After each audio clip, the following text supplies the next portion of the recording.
ശ്രീമദ് ദേവി ഭാഗവതം പ്രഥമസ്കന്ധം 13வது அத்தியாயம். சூதனாக்குமே இங்க கதை சொல்லிட்டு இருக்கார். அதனால சூத உவாஜா. 1வது ஸ்லோகம். சுத்யும்னே து திவம் யாதே ராஜ்யம் சக்ரே புரூரவாஹ சகுணஹ ச சுரூபஹ ச பிரஜாரஞ்சன தல்பரஹ. சுத்யும்னேது திவம் யாதே ராஜ்யம் சக்ரே புரூரவா சகுணஸ்ச சுரூபஸ்ச பிரஜாரஞ்சன தல்பரா. சுத்யும்னன் சொர்க்கப்பிராப்தி அடைஞ்சோன, உத்தம குணங்கள் இருக்கிற, அழகாயிருக்கிற, பிரஜகளை எல்லாம் திருப்திப்படுத்துறதுல தாற்பயம் இருக்கிற புரூரவசு ராஜாவாயிட்டு அதிகாரம் ഏറ്റെടുത്തിണ്ടാர். புரூரவசு ராஜாவாயி തീർந்தார். சுத்யும்னன் வனயாத்திர போனார், தபசிருந்தார். தபசிருந்து பகவானை பிராபிச்சு மோட்சம் அடைஞ்சோன அதுக்கப்புறமா அடுத்த ராஜாவாயிட்டு புரூரவசு ஸ்தானமேத்தார்.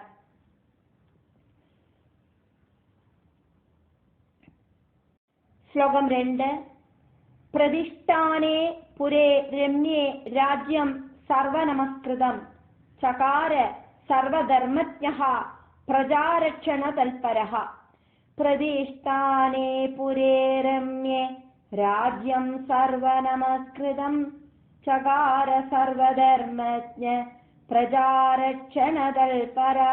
தர்மங்கள் எல்லாம் தெரிஞ்சிருக்கிற புரூரவசு, பிரஜகளை காப்பாத்துறதுல தாற்பயம் இருக்கிற புரூரவசு,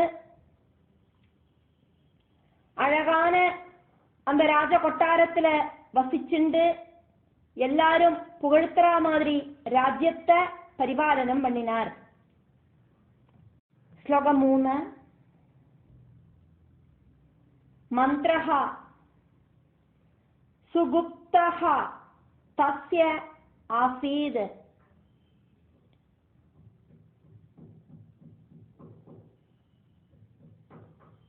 பரத்ர அபிஜ்ஞதா சதா சதா ஏவ உல்சாஹ சக்திஹி ச பிரபுசக்திஹி தது உத்தமா. மந்திர சுகுப்தஸ்யாசீத்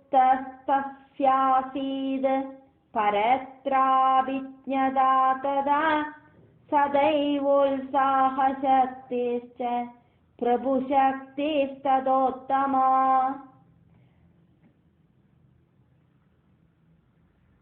ராஜ்ய பரிபாலன சமயத்துல பலவிதமான சீக்கிரட்டான விஷயங்களும் அவரு சீக்கிரட்டா வச்சுட்டு இருந்தார். சத்ருக்கள் எந்த அளவுக்கு பலவான்மார்கள் அப்படிங்கறத தெரிஞ்சு வச்சிருந்தார். அதே மாதிரி எப்பவும் ரொம்ப ரொம்ப ஒரு எனர்ஜெட்டிக்கா இருந்தார். அதே மாதிரி ரொம்ப ரொம்ப உத்தமமா இருக்கிற ஒரு சக்தி அவருக்கு இருக்கு. அதே மாதிரி நிறைய சம்பத்தெல்லாம் இருக்கு அவருக்கு அப்படிங்கறதாக்கும் இந்த ஸ்லோகம். ஸ்லோகம் 4.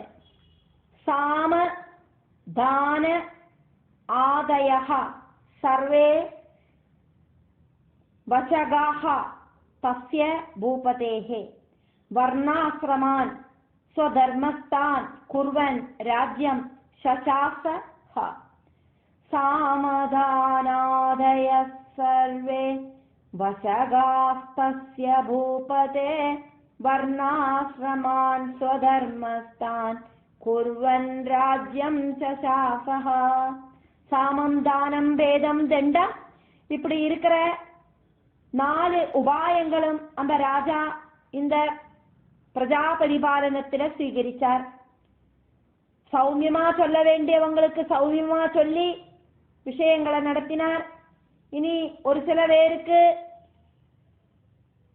சௌமியமா சொன்னா புரியாது, அவளுக்கு கொஞ்சம் தண்டனை கொடுக்க வேணும் அப்படின்னா தண்டனை கொடுப்பார்.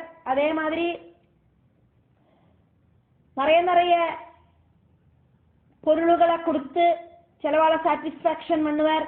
அதே மாதிரி ஒற்றுமையா கூடி சேர்ந்து சண்டை போட வரவாள பிரிச்சு விடுவார்.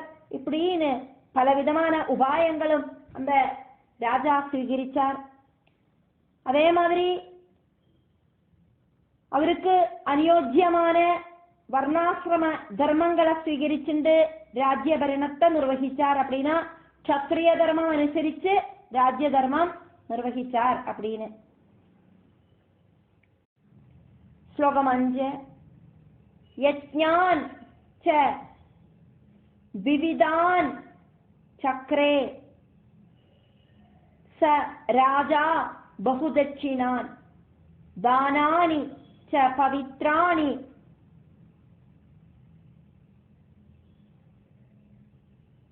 ദദാ അദ നരാധിപഃ യജ്ഞാംശ്ച വിവിധാം ചക്രേ സ രാജാ ബഹുദക്ഷിണാൻ ദാനാനി ച പവിത്രാണി ദദാവദ നരാധിപ.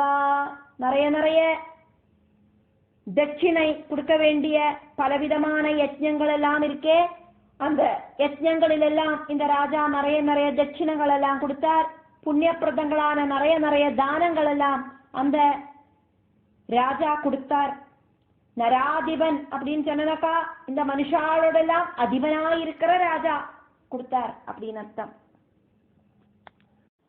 ஸ்லோகம் 6. தஸ்ய ரூப குண ஔதாரிய ஷீல திரவிண விக்ரமான்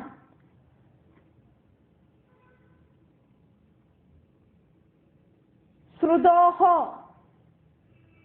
உர்வசி வசீபூதா சகமே தம் நராதிபம் தஸ்ய ரூப குணௌதாரிய ஷீல திரவிண விக்ரமான் ஸ்ருத்வோர்வசி வசீபூதா சகமேதம் நராதிபம். இந்த புரூரவசோடு அழகு, அதே மாதிரி நல்ல நல்ல உத்தம குணங்கள், அதே மாதிரி அவரோடு நல்ல நல்ல கேரக்டர், அவருக்கு இருக்கிற பணம் பதவி பராக்கிரமம் இதெல்லாத்தையும் கேட்டு தெரிஞ்சுண்டு உர்வசி அந்த ராஜால மயங்கினா. அப்படி அந்த ராஜாவை உர்வசி தன்னோட மனசுல பிரதிஷ்டிச்சா. ஸ்லோகம் 7. பிரம்ம சாப அபிதப்தா சா மானுஷம் லோகம் ஆஸ்திதா குணினம் தம் நிருபம் மத்வா வரயாம் ஆச மானினி. பிரம்ம சாபாபிதப்தா சா மானுஷம் லோகமாஸ்திதா குணினம் தம் நிருபம் மத்வா வரயாமாச மானினி. பிரம்ம சாபத்தால சாபம் கிடைச்சிட்டு அவள் மனுஷலோகத்தை பிராபிச்சா. இந்த உர்வசி இந்த புரூரவசு ரொம்ப ரொம்ப குணவானாக்கும் அப்படின்னு நினைச்சுண்டு அந்த ராஜாவை மனசுல பிரதிஷ்டிச்சுண்டு பர்த்தாவாயிட்டு தீர்மானம் பண்ணிண்டா அப்படின்னு இந்த ஸ்லோகம். அப்படி தீர்மானம் பண்ணிண்டு இந்த பூலோகத்துக்கு வந்து சேர்ந்த உர்வசி புரூரவச திருமணம் பண்ணிண்டா. ஸ்லோகம் 8. சமயம் சேத் திருஷம் கிருத்வா ஸ்திதா தத்ர வராங்கனா ஏதௌ உரணகௌ ராஜன் ன்யஸ்தௌ ரட்சஸ்வ மானதா சமயம் சேத்ருஷம் கிருத்வா ஸ்திதா தத்ர வராங்கனா ஏதாவுரணகௌ ராஜன்யஸ்தௌ ரட்சஸ்வமானதா. இப்படி ஒரு சபதம் செஞ்சுட்டாக்கும் அழகான அந்த ராஜா ஓடு கூடிட்டு அழகான அந்த உர்வசி வாழ்க்கையை நடத்துறதுக்கு ஆரம்பிச்சா. என்னவாக்கும் அந்த சபதம் அப்படின்னாக்கா, சத்ருக்களை எல்லாம் ஜெயிக்கிற ராஜாவே அப்படின்னு கூப்பிட்டு சொல்றா, நான் 2 ஆட்டுங்குழந்தைகளை தரேன், ஆட்டுக்குட்டிகளை என்னோட புத்திரர்களை மாதிரி ஆக்கும். நான் இந்த குழந்தைகளை வளர்த்திண்டு வந்தேன். இப்போ அந்த குழந்தைகளை நான் உங்ககிட்ட கொடுக்கறேன். அந்த குழந்தைகளை பாதுகாப்பாயிட்டு பார்த்துக்கணும். நான் கொடுக்கிற இந்த 2 ஆட்டுங்குழந்தைகளை, ஆட்டுக்குட்டிகளை நீங்கள் நல்லா கவனமா காப்பாத்தணும் அப்படின்னு ஒரு வாக்கு வாங்கிண்டாக்கும் உர்வசி புரூரவச திருமணம் பண்ணிக்கிறா. എന്നിട്ട് சொல்றா 9வது ശ്ലോകം, கிருதம் மே பட்சணம் நித்யம் ந அன்யது கிஞ்சித் நிர்பாஷனம் நேச்சே த்வாம் ச மகாராஜா நக்னம் அன்யத்ர மைதுனாத். நக்னம் அன்யத்ர மைதுனாத். கிருதம் மே பட்சணம் நித்யம் நான்யத் கிஞ்சித் நிர்பாஷனம் நேச்சே த்வாம் ச மகாராஜா நக்னமன்யத்ர மைதுனாத். நான் டெய்லி சாப்பிடுறது நெய்யாக்கும், எனக்கு வேற உணவொன்னும் வேண்டாம். அதே மாதிரி ராஜாவே, இன்னும் ஒரு விஷயம் கூடியும் சொல்றேன், என்னோட ஆட்டுங்குழந்தைகளை நன்னா நீங்கள் பரிபாலனம் பண்ணணும், அவ தொலைஞ்சு போகப்படாது. அதே மாதிரி நான் டெய்லி சாப்பிடுற உணவு அப்படிங்கிறது நெய்யாக்கும், நான் வேற எந்த உணவும் சாப்பிட மாட்டேன். அதே மாதிரி நம்ம 2 பேரும் சேர்ந்து இருக்கிற டைம்ல அல்லாதக்கு வேற ஒரு டைம்லயும் உங்களை வஸ்திரம் இல்லாதக்கு நான் பார்க்க கூடாது, அதுக்கான ஒரு சிச்சுவேஷனை உண்டாக்க கூடாது. இப்படின்னு எல்லாமாக்கும் இங்க உர்வசி புரூரவசு கிட்ட சொன்ன அந்த பிரதிஜைகள், இதுக்கெல்லாம் சம்மதமாக்குமானா நான் உங்களை கல்யாணம் பண்ணிக்கிறேன் அப்படின்னு சொல்லிட்டு அதுக்கெல்லாம் ராஜா சம்மதம் சொன்னதுக்கு அப்புறமா வாக்கும் கல்யாணம் பண்ணிண்டா. இந்த வாக்க തെറ്റിച്ചാനാ, வாக்குமாற்றம் நடத்தினானா நான் உங்களை விட்டு போயிடுவேன் அப்படின்னு கூடியும் சொல்லறா உர்வசி அப்படிங்கிறதையும் பார்க்கிறோம். ஸ்லோகம் 10. பாஷாபந்தஹ து அயம் ராஜன் யதி பக்னஹ பவிஷ்யதி ததா த்யக்த்வா கமிஷ்யாமி சத்யமேதத் ब्रवीम्यहम्. भाषाबन्धस्त्वयं राजन् यदि भग्नो भविष्यति तदा त्यक्त्वा गमिष्यामि सत्यमेतद्ब्रवीम्यहम्. ராஜாவே, இந்த வாக்கு வியவஸ்தைய காப்பாத்தலை அப்படின்னா நான் உங்களை விட்டு போயிடுவேன், இது உண்மையாக்கும் அப்படின்னு சொல்லறா உர்வசி புரூரவச கிட்ட. ஸ்லோகம் 11.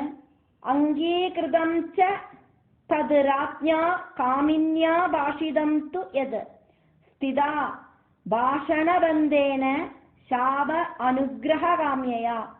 அங்கீகிருதம் ச தத் ராஜ்ஞா காமின்யா பாஷிதம் து யத் ஸ்திதா பாஷணபந்தேன சாபானுக்ரஹ காம்யயா. காமினியா இருக்கிற அவள் சொன்னதெல்லாம் ராஜா சம்மதிச்சார்.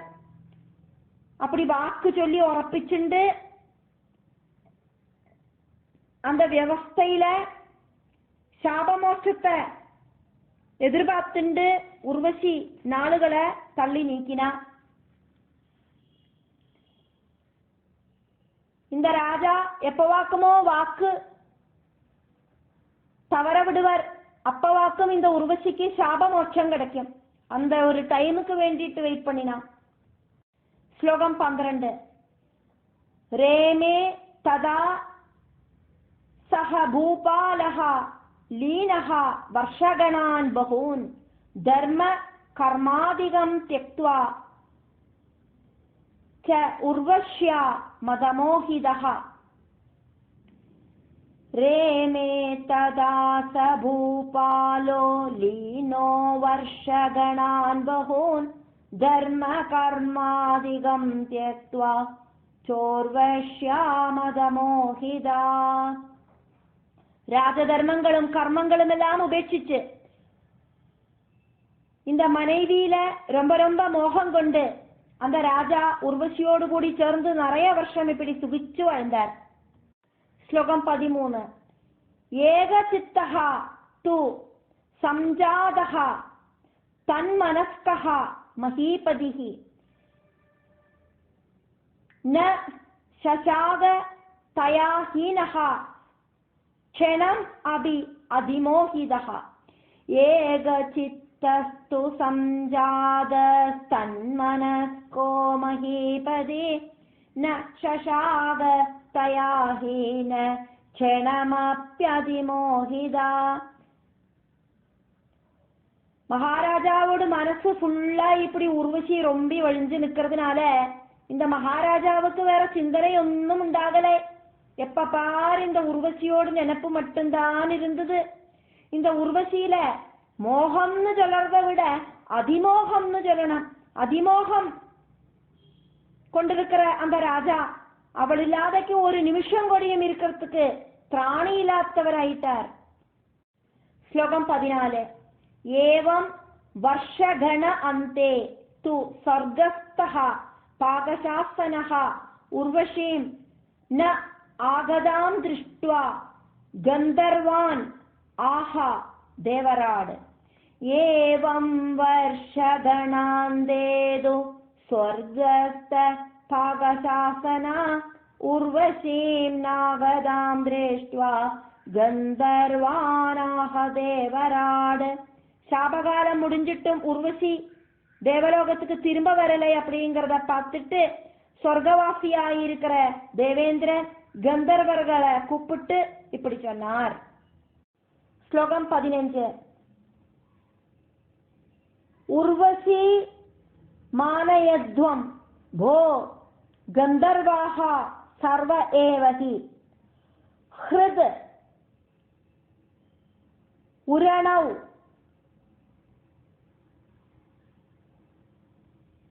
கிருஹாத் தஸ்ய பூபதேஹே சமயே கில. உர்வசீமானயத்வம் போ கந்தர்வா சர்வ ஏவஹி ஹ்ருத்வோரணோ கிருஹாத் தஸ்ய பூபதே சமயே கில. அந்த ராஜாவோடு வீட்டிலேருந்து அந்த ராஜ கொட்டாரத்திலேருந்து எப்படியாவது அந்த ஆட்டுங்குட்டிகளை சின்ன ஆடுகளை திருடிண்டு நீங்கள் வந்துடணும். அப்படி அந்த ஆடுகள் தொலைஞ்சு போச்சுன்னா உர்வசி அங்கேருந்து கிளம்பி வந்துடுவாள். அதனால கந்தர்வர்களை நீங்கள் எல்லாரும் கூடி எப்படியாவது ஒரு டெக்னிக்கை யூஸ் பண்ணிட்டு அந்த உர்வசிய இந்த தேவலோகத்துக்கு கொண்டு வரணும். அதுக்கு ஒரே ஒரு வழி என்ன அப்படின்னா, உர்வசி புரூரவசு கிட்ட பாதுகாக்கிறதுக்கு கொடுத்திருக்கிற அந்த ஆட்டுங்குழந்தைகளை எப்படியாவது திருடிண்டு வந்துடணும் அப்படின்னு தேவேந்திரன் சொல்றார். ஸ்லோகம் 16. உர்வசீரஹிதம் ஸ்தானம் மதீயம் ந அதிசோபதே ஏன கேன அபி உபாயேன தம் ஆனயத காமினி. உர்வசீரஹிதம் ஸ்தானம் மதீயம் நாதிசோபதே ஏன கேனாப்யுபாயேன தாமானயத காமினி. உர்வசி இல்லாதக்கு என்னோட இந்த ஸ்தானத்துக்கு இந்த தேவலோகத்துக்கு ஒரு அழகே இல்லை. ஏதாவது ஒரு டெக்னிக் உபயோகிச்சு அந்த உர்வசிய நீங்கள் எல்லாம் இந்த தேவலோகத்துக்கு கூட்டிட்டு வரணும் அப்படின்னு தேவேந்திரன் சொல்றார். ஸ்லோகம் 17. இதி உக்தாக தே அத கந்தர்வா விஸ்வாவசு புரோகமாக ததஹ கத்வா மகாகாடே தமசி பிரதி உபஸ்திதே இத்யுக்தாஸ்தேத கந்தர்வா விஸ்வாவசு புரோகமா ததோ கத்வா மகாகாடே தமசி பிரத்யுபஸ்திதே. இப்படி சொன்னதை கேட்ட கந்தர்வர்கள் எல்லாம் நன்னா இருட்டு வந்த நேரத்துல விஸ்வாவசுவ முன்னால நிறுத்திண்டு அங்கேந்து கிளம்பினா. விஸ்வாவசுவ தலைவனா நிறுத்திண்டு அங்கேந்து கிளம்பினா. ஸ்லோகம் 18. ஜஹ்ருஹு தௌ உரணௌ தேவா ரமமானம் விலோக்ய தம் சக்ரந்ததுஹு ததா தௌ து ஹ்ரியமாணௌ விஹாயச ஜஹ்ருஸ்தாவுரணௌ தேவா ரமமானம் விலோக்யதம் சக்ரந்ததுஸ்ததா தௌ து ஹ்ரியமாணௌ விஹாயச. இங்க உரணௌ அதே மாதிரி தௌ இப்படின்னு எல்லாம் சொல்லியிருக்கிறது அந்த ரெண்டு ஆட்டின் குழந்தைகளை சேர்த்தி சொல்றதுனாலேயாக்குமே. ராஜா இந்த உர்வசியில ரமிச்சுண்டு சந்தோஷமா இருக்கிற டைமை பார்த்து ரெண்டு ஆட்டு குழந்தைகளையும் ஆடோடு குழந்தைகள் அந்த ரெண்டு ஆட்டின் குழந்தைகளையும் இந்த கந்தர்வர்கள் திருடினா. എന്നിട്ട് அதை திருடிண்டு வானம் வழியா போயின்னு இருக்கிறத இந்த ரெண்டு ஆடு குழந்தைகளும் சத்தமா அழுகுது.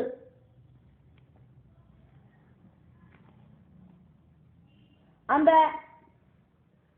அழுகைய உர்வசியோடு காதுல கேட்டுது. தன்னோட குழந்தைகள் அழகா மாதிரியான அந்த அழுக சத்தம் உர்வசிக்கு கேட்கறதாக்கும். அடுத்த ஸ்லோகம்.